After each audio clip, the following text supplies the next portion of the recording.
बिस्मिल्लाहिर्रहमानिर्रहीम। अस्सलामुअलैकुम स्टूडेंट्स हम BSN फोर्थ सेमेस्टर की सब्जेक्ट फार्मेकोलॉजी 2 पढ़ रहे हैं। फार्मेकोलॉजी 2 में हमने यूनिट 1 स्टार्ट किया हुआ है। यूनिट 1 का लेक्चर 1 एंटी डायबिटिक्स ड्रग्स हमने कंप्लीट कर लिए।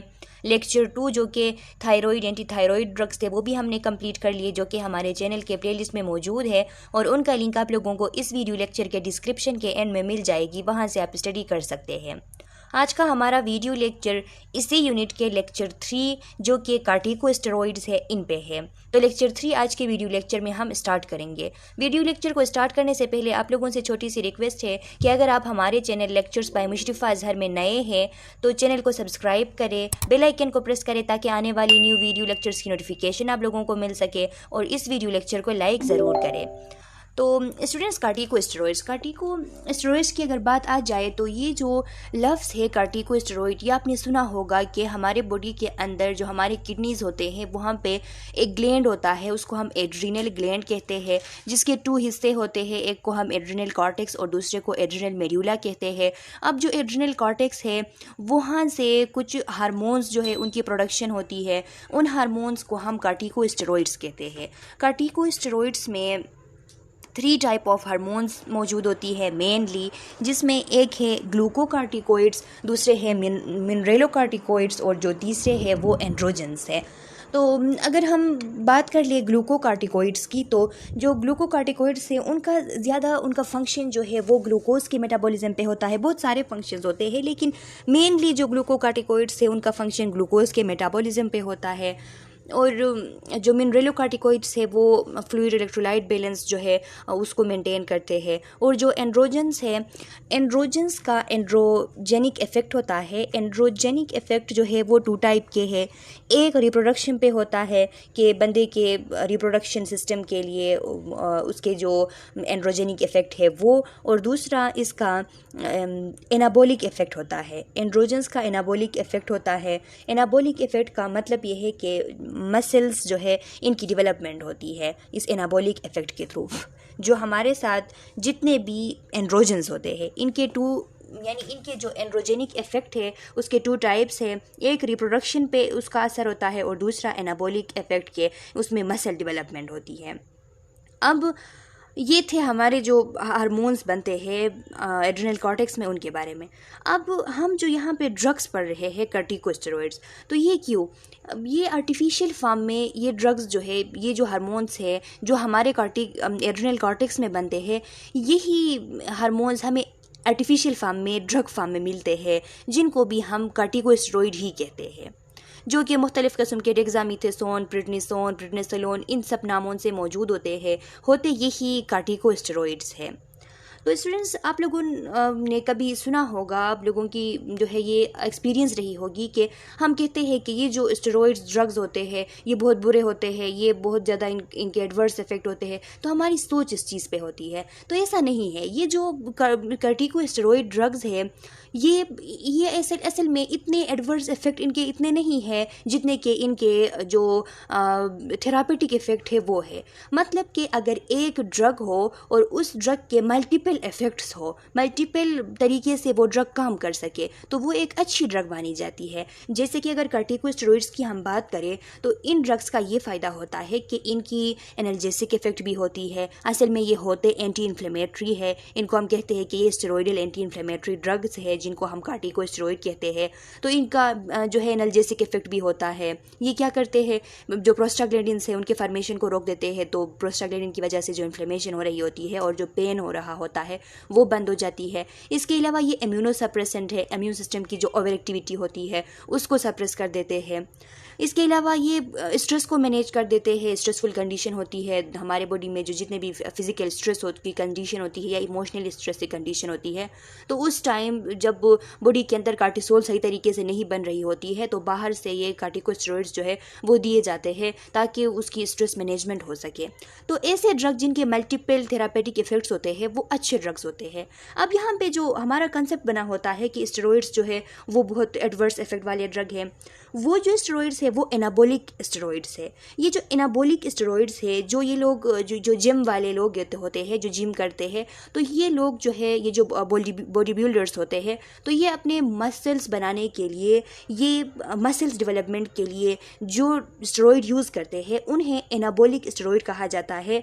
और वो एनाबॉलिक स्टेरॉइड जो है वो एंड्रोजन्स के बने होते हैं, जो मेल एंड्रोजन है उनके बने हुए होते हैं। जब वो लोग यूज़ करते हैं तो उनकी मसल डेवलपमेंट हो जाती है। अभी थोड़ी देर पहले मैंने आप लोगों को बताया कि हमारे एड्रिनल कॉर्टेक्स जो है वहाँ से जो एंड्रोजन बनते हैं नॉर्मली बॉडी के अंदर, उसके एंड्रोजेनिक इफेक्ट दो किस्म के होते हैं, एक रिप्रोडक्शन पे और एक मसल डेवलपमेंट पे, जो कि उसके बॉडी में जो है नॉर्मली मसल डेवलपमेंट होती है।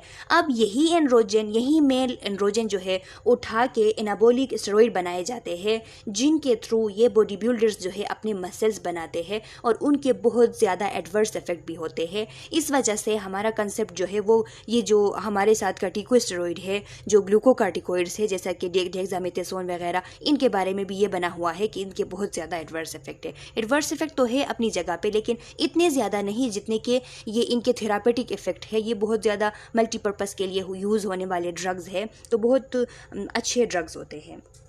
अच्छा स्टूडेंट्स, तो स्टार्ट लेते हैं कि ऑब्जेक्टिव्स में क्या है। ऑब्जेक्टिव्स में लिखा है कि इस सेशन के एंड के बाद आप लोग इस एबल होंगे कि आप लोग एक्शन, इंडिकेशन और साइड इफ़ेक्ट और कंट्रा इंडिकेशन जो एक्सोजीनियस कार्टिकोस्टेरॉइड है, एक्सोजीनियस कार्टिकोस्टेरॉइड मींस के जो ड्रग फार्म में हम कार्टिकोस्टेरॉइड यूज़ करते हैं, उनके साइड इफ़ेक्ट, इंडिकेशन, उनके एक्शन, उनके कंट्रा इंडिकेशन आप लोगों को मालूम होगी। आप लोग जो है जो एंड्रोजेनिक थेरेपी है, एंड्रोजन के थ्रू जो थेरेपी करते हैं, एंड्रोजेनिक थेरेपी जिसे कहते हैं, उसके एक्शन, उसके इंडिकेशन, उसके साइड इफ़ेक्ट और उसके कंट्रा इंडिकेशंस आप लोग जान पाएंगे, जो एक्सोजीनियस एंड्रोजेनिक थेरेपी है। इसके अलावा जो एनाबॉलिक एब्यूजिंग है, एनाबॉलिक स्टेरॉइड की एब्यूजिंग है, उसके नताइज आप जान पाएंगे। और डिफरेंट नेम्स जो है एनाबॉलिक स्टेरॉइड के, आप उनमें से कुछ जो है आइडेंटिफाई कर सकेंगे। अच्छा स्टूडेंट्स, तो एड्रिनल ग्लैंड क्या होती है? तो लिखा है the adrenal gland consist of cortex and medulla. जो एड्रिनल ग्लैंड होता है वो किडनीज के ऊपर जो ग्लैंड होती है उसको एड्रिनल ग्लैंड कहा जाता है। ये इसके 2 पार्ट्स होते हैं, एक एड्रिनल कॉर्टेक्स है और दूसरा एड्रिनल मेड्यूला है। The medulla secrete catecholamines while the cortex secrete 2 type of corticosteroid. यहाँ पे जो मेड्यूला है वहाँ से कैटेकोलेमीन्स सिक्रीट होती है। कैटेकोलेमीन्स जो है उसमें dopamine, epinephrine, nor epinephrine include है। इन सब को मैंने आप लोगों को पिछली वीडियो लेक्चर में जब कैटेकोलेमीन का जिक्र आया था तो मैंने आप लोगों को बताया था कि इनके स्ट्रक्चर में कैटेकोल रिंग होती है। उस कैटेकोल रिंग की वजह से हम इनको कहते हैं कैटेकोलेमीन्स। तो कैटेकोलेमीन्स जो है वो एड्रिनल मेड्यूला से रिलीज होती है और जो एड्रिनल कॉर्टेक्स है वहाँ से मेजरली 2 टाइप ऑफ हार्मोन का बताया है कि 2 टाइप ऑफ कार्टिकोस्टेरॉइड रिलीज होती है, जो कि एक ग्लूकोकार्टिकोइड है जिनमें मेजर जो है वो कार्टिसोल है और एक मिनरेलोकार्टिकोइड है जिनमें मेजर जो है वो अल्डोस्टेरोन है। The adrenal cortex has 3 zones. अब ये चीज़ें आपने याद रखनी है, एमसीक्यूज़ यहाँ से उठाई जा सकती है। एड्रिनल कॉर्टेक्स के एमसीक्यूज़ बन सकती है, there are how many zones of adrenal cortex. तो एड्रिनल कॉर्टेक्स के 3 जोन्स होते हैं and each zone synthesize a different type of steroid hormone from cholesterol. और हर एक जोन जो है वो different type of steroid hormone बनाता है कोलेस्ट्रॉल के ज़रिए। यानी जो आउटर जोन होती है वो क्या करती है, the outer zone glomerulosa produce mineralocorticoid majorly aldosterone. जो आउटर जोन होता है जिसे ग्लोमेरुलोसा कहते हैं, यहाँ से मिनरेलोकार्टिकोइड्स की प्रोडक्शन होती है, मेजर इसमें अल्डोस्टेरोन है। और जो मिडिल जोन है जोना फेसिकुलोटा, जो मिडिल जोन है जोना फेसिकुलेटा, ये क्या करती है, ग्लूकोकार्टिकोइड की सिंथेसिस करती है जिसमें मेजर जो है वो कार्टिसोल है। द इनर जोना, जो इनर जोन है जोना रेटिकुलेरिस है, ये क्या करती है, सिक्रीट एड्रिनल एंड्रोजन्स। जो एड्रिनल एंड्रोजन्स है वो इनर जोन से रिलीज होती है। जो आउटर जोन है वो क्या करती है, मिनरेलोकार्टिकोइड यानी अल्डोस्टेरोन की सिंथेसिस करती है। मिडिल जोन ग्लूकोकार्टिकोइड यानी कार्टिसोल की सिंथेसिस करती है। और जो इनर जोन है वहाँ पे एड्रिनल एंड्रोजन्स जो है वो सिक्रीट होते हैं। तो ये चीज़ें आपने सेम इसी तरीके से याद करनी है, इससे एमसीक्यूज़ बन सकती है। Secretion is controlled by pituitary adrenocorticotropic hormone. अब इनकी जो सिक्रीशन है वो कौन कंट्रोल करता है? पिट्यूटरी ग्लैंड से एक हार्मोन रिलीज होती है जिसे हम ACTH हार्मोन कहते हैं, ACTH कहते हैं, adrenocorticotropin hormone, also called as corticotropin. इसको कार्टिकोट्रोपिन भी कहा जाता है। ACTH से हम इसको लिखते हैं और हम इसको एड्रीनोकार्टिकोट्रोपिक हार्मोन भी कहते हैं, which is release in response to hypothalamic corticotropin releasing hormone. अब ये जो ACTH है, एड्रीनोकार्टिकोट्रोपिन जो हार्मोन है, ये किसके रिस्पॉन्स में पैदा होती है? तो ये हाइपोथैलेमस जो है वहाँ से कार्टिकोट्रोपिन रिलीजिंग हार्मोन आती है जिसे हम CRH कहते हैं। तो जब CRH आ जाती है एंटीरियर पिट्यूटरी में, तो एंटीरियर पिट्यूटरी से ये ACTH सिक्रीट करवाती है। ACTH जाके जो एड्रिनल कॉर्टेक्स है उसको स्टिमुलेट करती है और वहाँ से ये जो हार्मोन्स है मिनरेलोकार्टिकोइड्स, ग्लूकोकार्टिकोइड्स और एंड्रोजन्स, इनकी सिक्रीशन करवाती है। Glucocorticoids serve as feedback inhibitor of ACTH and CRH secretion. अब अगर ग्लूकोकार्टिकोइड्स की रिलीज हो गई, इनकी सिक्रीशन हो गई और सर्कुलेशन में इनकी जो लेवल है वो हाई हो गई, तो फिर नेगेटिव फीडबैक जो है वो चली जाएगी हाइपोथैलेमस को। हाइपोथैलेमस से CRH जो है यानी कार्टिकोट्रोपिन रिलीजिंग हार्मोन है ये बंद हो जाएगी। जब ये बंद हो जाएगी तो एंटीरियर पिट्यूटरी से ACTH जो है वो भी बंद हो जाएगी, एड्रीनोकार्टिकोट्रोपिन हार्मोन बंद हो जाएगी। जब ये बंद हो जाएगी तो एड्रिनल कॉर्टेक्स जो है वो स्टिमुलेट नहीं होगा। जब स्टिमुलेट नहीं होगा तो ये जो ग्लूकोकार्टिकोइड्स है इनकी मकदार जो है वो कम हो जाएगी, इनकी रिलीज़ कम हो जाएगी। कार्टिकोस्टेरॉइड्स। अब कार्टिकोस्टेरॉइड्स में कौन कौन से ड्रग्स जो है वो इंक्लूड है?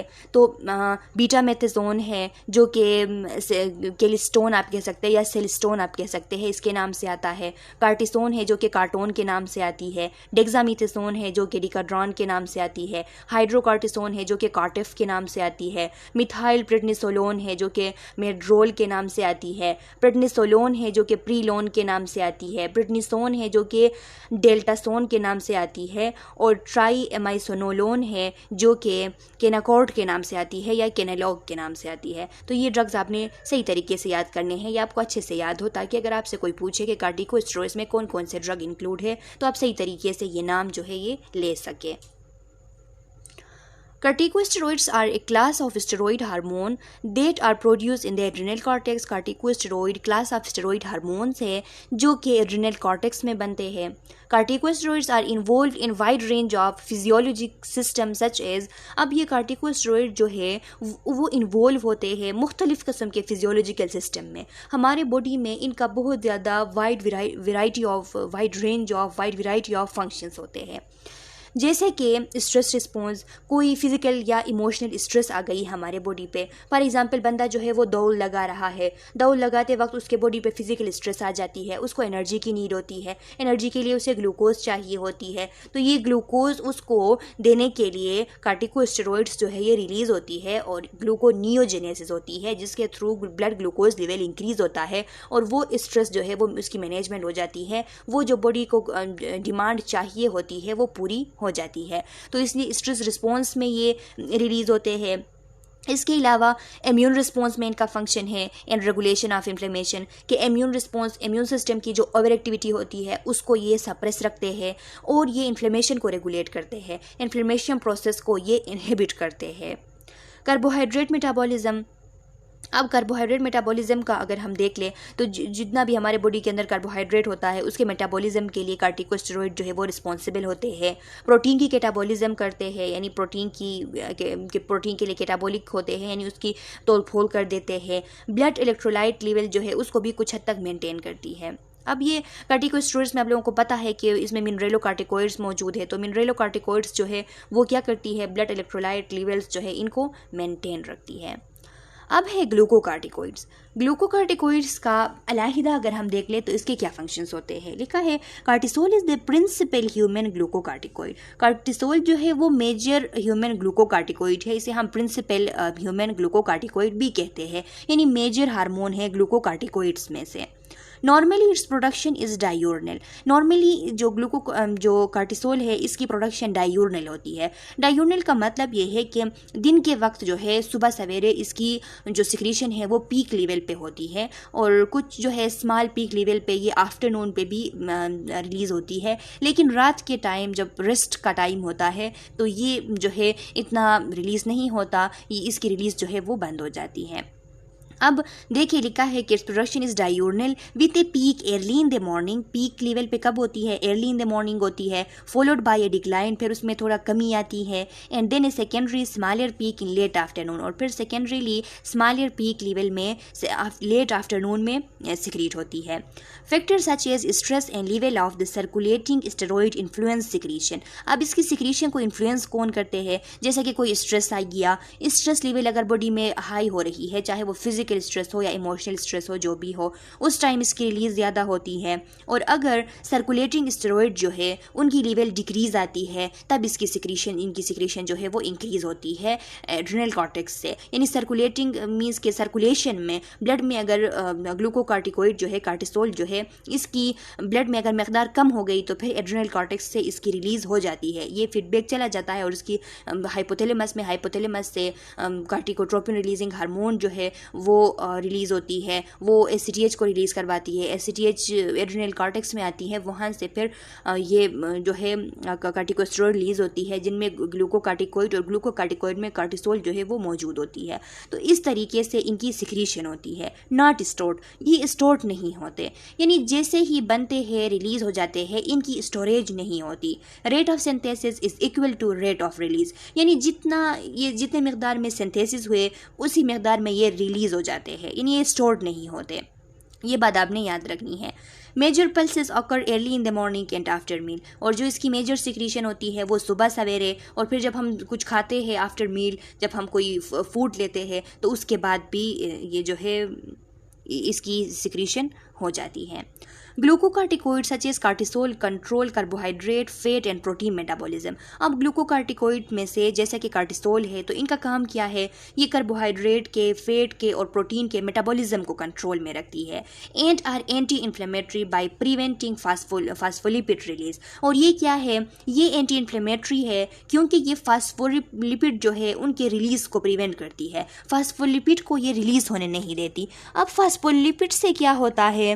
तो स्टूडेंट्स, ये जो फास्फोलिपिड है, फास्फोलिपिड से क्या होता है? प्रोस्टाग्लैंडिन्स बनते हैं। किस तरीके से? फास्फोलिपिड जो है इस पे एक एंजाइम एक्ट करता है जिसका नाम फास्फोलाइपेज है। तो फास्फोलाइपेज एंजाइम के मौजूदगी में फास्फोलिपिड से आर्काइडोनिक एसिड्स बनते हैं। आर्काइडोनिक एसिड्स पे 2 काइंड ऑफ एंजाइम एक्ट करते हैं, COX-1 एंजाइम और COX-2 एंजाइम, यानी साइक्लोऑक्सीजिनेज 1 एंजाइम और साइक्लोऑक्सीजिनेज 2 एंजाइम। जब साइक्लोऑक्सीजिनेज COX-1 और साइक्लोऑक्सीजिनेज COX-2 आर्काइडोनिक एसिड पे एक्ट कर लेते हैं तो इससे ल्यूकोट्रीन्स और प्रोस्टाग्लैंडिन्स बन जाते हैं। अब जो ल्यूकोट्रीन्स है ये इन्फ्लेमेशन मेडिएटर है, और प्रोस्टाग्लैंडिन्स का हम देख ले तो प्रोस्टाग्लैंडिन्स के 2 टाइप होते हैं। एक को हम PGE1 कहते हैं और एक को हम PGE2 कहते हैं, या PGI1 या PGI2 इनको कहते हैं। तो जो PGE1 या I1 जो है ये हमारे लिए फ़ायदेमंद प्रोस्टाग्लैंडिन है, और जो PGE2 है वो इन्फ्लेमेशन करने वाला प्रोस्टाग्लैंडिन है। PGE2 की वजह से इन्फ्लेमेशन हो जाती है। तो ये जो अब हम क्या करेंगे, जब हम इन्फ्लेमेशन को रोकने के लिए हम कार्टिकोस्टेरॉइड्स जो है ये ड्रग देंगे, फॉर एग्जांपल डेक्सामेथासोन देंगे, तो ये जाके क्या करेगा? ये फास्फोलिपिड की जो फास्फोलिपिड से आर्काइडोनिक एसिड बनती थी, यानी फास्फोलिपिड्स जो बनते थे, फास्फोलिपिड को इनहिबिट करेगा। जब फास्फोलिपिड इनहिबिट होगी तो आर्काइडोनिक एसिड नहीं बनेगी, आर्काइडोनिक एसिड नहीं बनेगी तो इससे आगे का जो ल्यूकोट्रीन और प्रोस्टाग्लैंडिन बनने का प्रोसेस था वो बिल्कुल रुक जाएगा। जब रुक जाएगा तो इन्फ्लेमेशन नहीं होगी और पेन भी कुछ हद तक जो है वो रिलीफ होगी। तो इस तरीके से ये इन्फ्लेमेशन को प्रिवेंट करती है। Decreasing eosinophils action and a number of other mechanism inhibiting formation of cytokines. और दूसरी तरफ ये क्या करते हैं? दूसरी तरफ ये साइटोप्लाज्म में जाके, साइटोप्लाज्म में एक ख़ास रिसेप्टर होता है जिसके थ्रू ये न्यूक्लियस में DNA के साथ इंटरफेयर कर लेते हैं, और वहाँ से ये क्या करते हैं? वहाँ से ट्रांसक्रिप्शन के थ्रू ये जो चीज़ बनती है जिनका नाम साइटोकिन्स है। साइटोकिन्स क्या होते हैं? साइटोकिन्स ऐसे सब्सटेंस है जो हमारे बॉडी में दूसरे ब्लड सेल्स है और जो जितने भी ब्लड सेल्स है, जितने भी सेल्स है, उनको इंड्यूस करवाती है कि वो इम्यून सिस्टम की मदद करे और इम्यून सिस्टम को वो चीज़ बताती है कि अपना काम करे, अपने काम को जो है इंक्रीज़ करे। तो साइटोकिन्स का बनना अगर स्टॉप हो जाए तो फिर जो है इम्यून सिस्टम जो है वो कुछ हद तक रिड्यूस हो सकती है, इसकी ओवर एक्टिविटी कम हो सकती है। तो ये क्या करती है, ये जाके इसका आगे एक मैकेनिज्म आ रहा है जिसमें हम डायग्राम्स के थ्रू पढ़ेंगे कि किस तरीके से ये साइटोकिन्स के बनने को रोकती है। यहाँ पे बस आप ये याद रखें कि ये साइटोकिन्स के फॉर्मेशन जो है उसको इनहिबिट करती है। साइटोकिन्स का फॉर्मेशन जब इनहिबिट हो जाता है तो जो एजाइनोफिल्स है और जो दूसरे सेल्स है जो कि इम्यून सिस्टम की मदद के लिए होते हैं, नेचुरल किलर सेल हो गए और न्यूट्रोफिल्स वगैरह हो गए, इन सब की एक्टिविटी रिड्यूस हो जाती है। इस तरीके से ये जो इम्यून सिस्टम की ओवर एक्टिविटी होती है उसको कम कर देती है, यानी इम्यूनो सप्रेसेंट है। अब मिनरेलोकॉर्टिकॉइड्स का बता रहा है, mineralocorticoids such as aldosterone control electrolyte and water level. Mineralocorticoids जैसा कि इनमें से मेजर जो है वो अल्डोस्टेरोन है, तो ये क्या करती है, इलेक्ट्रोलाइट और वाटर लेवल को कंट्रोल में रखती है, mainly by promoting sodium retention in the kidney. Mainly किस तरीके से कि सोडियम जो है उसकी रिटेंशन करवाती है किडनीज पे। तो सोडियम की जब रिटेंशन हो जाती है तो जो इलेक्ट्रोलाइट और वाटर बैलेंस है वो क्या होती है, वो मेंटेन रहती है। बायोसिंथेसिस। अब बायोसिंथेसिस किस तरीके से होती है, तो लिखा है the corticosteroid are synthesised from cholesterol within the adrenal cortex. ये जो कार्टिकोस्टेरॉइड्स है ये हमारे बॉडी के अंदर एड्रिनल कॉर्टेक्स में कोलेस्ट्रॉल से बनते हैं। Aldosterone and corticosterone share the first part of their biosynthetic pathway। ये जो अल्डोस्टेरोन और कार्टिसोल है, ये जो कार्टिकोस्टेरोन है स्टूडेंट्स, ये कार्टिसोल और कार्टिकोस्टेरोन सेम चीज़ है। कार्टिकोस्टेरोन को हम कार्टिसोल भी कह सकते हैं, यानी कार्टिसोल को कभी हम कार्टिकोस्टेरोन भी कहते हैं। तो अल्डोस्टेरोन और कार्टिकोस्टेरोन जो है इनका जो बायोसिंथेसिस का फर्स्ट पार्ट है, फर्स्ट पार्ट का जो पाथवे है इनके बायोसिंथेसिस का वो सेम होता है, दोनों शेयर करते हैं। लेकिन the last part is either mediated by अल्डोस्टेरोन synthase for अल्डोस्टेरोन और बाय 11 बीटा हाइड्रोक्सिलेज फॉर कार्टिकोस्टेरोन। जो इसकी लास्ट पार्ट होती है वो उसमें अल्डोस्टेरोन के लिए अलग एंजाइम है और कार्टिकोस्टेरोन के लिए यानी कार्टिसोल के लिए अलग एंजाइम है। जो अल्डोस्टेरोन के लिए एंजाइम है उसका नाम अल्डोस्टेरोन सिंथेज है और जो कार्टिकोस्टेरोन के लिए एंजाइम है उसका नाम 11 बीटा हाइड्रोक्सिलेज है। ये दोनों आपने याद रखनी है एंजाइम के नेम्स, इससे एमसीक्यूज बन सकते हैं। Regulation of synthesis. अब इसकी जो सिंथेसिस होती है हमारे बॉडी के अंदर कार्टिकोस्टेरॉइड्स की, तो ये किस तरीके से रेगुलेट रहती है, तो लिखा है synthesise and release under influence of adrenocorticotrophin hormone from anterior pituitary and hypothalamus pituitary axis. यानी जो हाइपोथैलेमस पिट्यूटरी एक्सिस होती है इनके थ्रू इसकी सिंथेसिस और रिलीज जो है वो इन्फ्लुएंस होती है। किस तरीके से, regulated by corticotropin releasing hormone from the hypothalamus and by feedback level of blood concentration, कि इसको रेगुलेट सीआरएच करती है जो कि हाइपोथैलेमस से रिलीज होती है, और फिर जो फीडबैक लेवल्स होते हैं यानी ब्लड में जो इसकी कंसंट्रेशन होती है कार्टिसोल की, तो वो इसको इन्फ्लुएंस करती है। किस तरीके से इन्फ्लुएंस करती है, अगर ये डायग्राम हम स्टडी करें तो इसके थ्रू आपको समझ आ जाएगी। यहाँ पे आप देख सकते हैं स्टूडेंट्स के, सॉरी स्टूडेंट्स, ये मैं पेन यहाँ पे लाने की कोशिश कर रही हूँ। हाँ, अब देख ले। अब यहाँ पे आप देख सकते हैं कि क्या होता है कि जो हाइपोथैलेमस है वहाँ से सीआरएच रिलीज़ होती है, कार्टिकोट्रोपिन रिलीजिंग हार्मोन सीआरएच रिलीज़ होती है, एंटीरियर पिट्यूटरी में आती है, यहाँ पे आके एसीटीएच सिक्रीट करवाती है। पिट्यूटरी ग्लैंड से कहती है कि एसीटीएच सिक्रीट करवाना है, यानी एड्रीनोकार्टिकोट्रोपिन हार्मोन रिलीज़ करवाना है। जब एंटीरियर पिट्यूटरी से एड्रीनोकार्टिकोट्रोपिन हार्मोन जो है वो रिलीज़ हो जाती है तो ये एड्रिनल कॉर्टेक्स में चली आती है। एड्रिनल कॉर्टेक्स का जो मिडिल जोन है, मिडिल वाला जोन है, फेसिकुलेटा जिसे हम कहते हैं, जोना फेसिकुलेटा, इससे ये कार्टिसोल रिलीज़ करवाती है, कार्टिसोल की रिलीज़ करवाती है। अब जब कार्टिसोल की लेवल ब्लड में हाई होती है तो ये क्या करती है, नेगेटिव फीडबैक जो है वो हाइपोथैलेमस तक चली जाती है और वहाँ जाके जो CRH है उसके रिलीज़ को इनहिबिट करवाती है। CRH की रिलीज़ इनहिबिट होती है, एंटीरियर पिट्यूटरी से ACTH इनहिबिट होती है, तो फिर एड्रिनल कॉर्टेक्स जो है वहाँ पे जोना फेसिकुलेटा जो है वो स्टिमुलेट नहीं हो पाता और कार्टिसोल की लेवल जो है वो कम हो जाती है, मेंटेन रहती है। तो इस तरीके से इसकी सिंथेसिस जो है वो रेगुलेशन होती है। अब सेम वही कंडीशन है कि अगर ब्लड में कार्टिसोल की लेवल डिक्रीज आ जाए तो फिर ये फीडबैक जो है वो हाइपोथैलेमस तक चला जाता है कि ब्लड में कार्टिसोल की लेवल डिक्रीज आ रही है, या फिर कोई यहाँ पे स्ट्रेस आ जाए, कोई फिजिकल स्ट्रेस आ जाए, कोई ज़्यादा काम कर रहा हो बंदा, तो उस टाइम भी हाइपोथैलेमस को मैसेज जाती है कि कार्टिसोल की ज़रूरत है स्ट्रेस को मैनेज करने के लिए। तो फिर CRH रिलीज़ होती है, ACTH पिट्यूटरी ग्लैंड से रिलीज़ करवाती है, ACTH एड्रिनल ग्लैंड से और एड्रिनल कॉर्टेक्स से कार्टिसोल रिलीज़ होती है और स्ट्रेस मैनेज हो जाती है और कार्टिसोल की लेवल भी मेंटेन हो जाती है। अब है रेगुलेशन ऑफ सिंथेसिस। यहाँ पे भी वही चीज़ है कि किस तरीके से ये जो सिंथेसिस है ये रेगुलेट रहती है। Control by circadian rhythm, diurnal rhythm जिसे हम कहते हैं, ये कंट्रोल किस तरीके से होती है, ये सर्केडियन रिदम के थ्रू, जिन्हें हम डायोर्नल रिदम कहते हैं, क्योंकि मतलब ये कि मॉर्निंग में इसकी लेवल जो है वो इंक्रीज़ आती है, डे टाइम में अर्ली मॉर्निंग में ये पीक लेवल पर रिलीज़ होती है, उसके बाद जो है इसमें डिक्लाइन आता है, ये कंट्रोल में रहती है, उसके बाद आफ्टर द नून जो है, late after the noon smaller peak पे फिर रिलीज़ होती है, उसके बाद फिर डिक्लाइन आती है और फिर सुबह जो है वो दोबारा से पीक लेवल पे रिलीज़ होती है। दूसरे नंबर पे स्ट्रेस है।